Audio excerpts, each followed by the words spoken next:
La question du but de notre existence est essentielle pour mener une vie digne d'un être libre.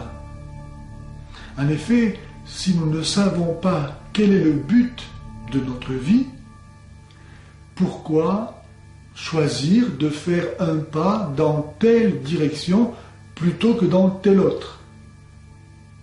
Et si nous n'avons pas de raison de faire un pas dans telle direction plutôt que dans telle autre, nous sommes alors condamnés soit à ne rien faire et donc à mourir, soit à faire n'importe quoi et donc à perdre notre dignité humaine qui est liée à notre condition de créature raisonnable, douée de liberté pour choisir elle-même son destin. C'est si vrai que perdre volontairement l'usage de sa raison, comme par exemple par l'alcoolisme, la drogue, la colère, ou que sais-je, c'est se damner. Quel est donc le but de notre vie sans lequel celle-ci n'a pas de sens? Pourquoi existons-nous? Ou, autrement dit, qu'est-ce que le bonheur? Car il en est ainsi que tous les hommes cherchent le bonheur. Il n'y a pas un seul homme sur la terre qui dise « Moi, je veux être malheureux ». Ça n'existe pas. Or, le bonheur, est-ce la richesse, la puissance, la gloire, le plaisir, la santé? Non. Pourquoi non? Parce que tous ces bonheurs-là, un jour, disparaîtront. Et comment mettre toute sa joie en ce que l'on sait devoir bientôt nous manquer?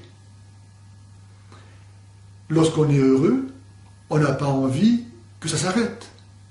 Personne ne dit « Moi, je veux être heureux pour un quart d'heure, ou pour 6 mois, ou pour 10 ans. » Quand on est heureux, on a envie que ça dure toujours. Autrement dit, on veut un bonheur éternel, infini, parfait. Mais sur la terre, rien n'est éternel, rien n'est infini, rien n'est parfait. Dieu seul est éternel, infini, parfait. Ainsi nous voyons que les hommes, qu'ils le sachent ou non, qu'ils le veuillent ou non, cherchent Dieu. Une preuve que nous sommes faits pour Dieu est que ceux qui ne font pas de Dieu le but de leur vie ne sont jamais heureux. Plus ils en ont et plus ils en veulent, et donc moins ils sont rassasiés.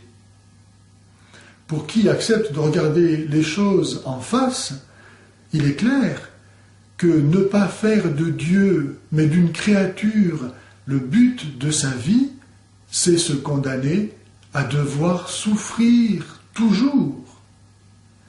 Comme l'écrivait saint Augustin, « Tu nous as fait pour toi, Seigneur, et notre cœur est sans repos, tant qu'il ne demeure en toi. » Savoir que Dieu a remis notre destin au pouvoir de notre liberté, et savoir que Dieu connaît parfaitement les intentions secrètes de notre cœur, et donc notre degré de responsabilité, nous conduit à comprendre que Dieu seul peut être le fondement de la morale, c'est-à-dire de l'agir bien, conduisant au bien vivre et donc au vrai bonheur. La preuve, par le contraire, est vraie. Lorsque l'agir humain n'est plus orienté par Dieu, lui que les pots de vin et les instituts de sondage ne peuvent pas influencer, lorsque l'homme devient la source de son droit, alors s'installe le règne de la tyrannie. En effet, il n'en coûte rien à l'homme n'ayant de compte à rendre à personne d'appeler bien ce qui est mal et mal ce qui est bien, et d'écraser petits et faibles. C'est ce que l'on a vu par exemple en 2001, lorsque Martine Aubry a fait rallonger le délai légal d'avortement de 10 à 12 semaines. Et pour cela a fait voter une loi qui ordonne de ne plus reconnaître un être humain pour un être humain. Et c'est ce que nous verrons peut-être demain, lorsqu'on jugera qu'il y a des vies humaines qui ne méritent pas d'être vécues, mais doivent être euthanasiées, comme déjà le Parti national socialiste l'avait fait croire pour éliminer les handicapés, qui coûtaient trop cher à la société d'alors, mais surtout parce que, par leur existence même, ils remettaient en cause l'idéologie du primat de la violence sur le droit et posaient la question de la raison d'être de l'homme et de sa faiblesse. Tu ne commettras pas de meurtre, tu ne voleras pas, tu ne mentiras pas, tu ne commettras pas d'adultère, tu n'auras pas de désir impur, tu ne convoiteras rien de ce qui est à ton prochain. Ah, si nous obéissions à Dieu, ce serait le paradis sur la terre. Mais non, les hommes ne veulent pas écouter Dieu. Et c'est ainsi qu'il crée l'enfer. En effet, Dieu seul peut montrer à l'homme le chemin du bonheur pour lequel il l'a créé, et qui est Dieu lui-même, se donnant à nous. C'est ce que Dieu a fait en assumant notre nature humaine, pour pouvoir en Jésus se donner à nous par son corps et son sang livrés. En Jésus, Dieu et l'homme ne font qu'un. Et donc l'homme atteint son but dans la possession de Dieu, de la façon la plus intime et la plus parfaite qui soit.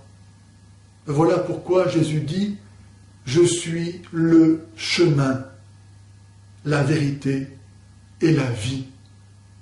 Voilà le but de notre vie, s'unir à Jésus, pour ne faire par Jésus plus qu'un avec Dieu, qui est le bonheur même.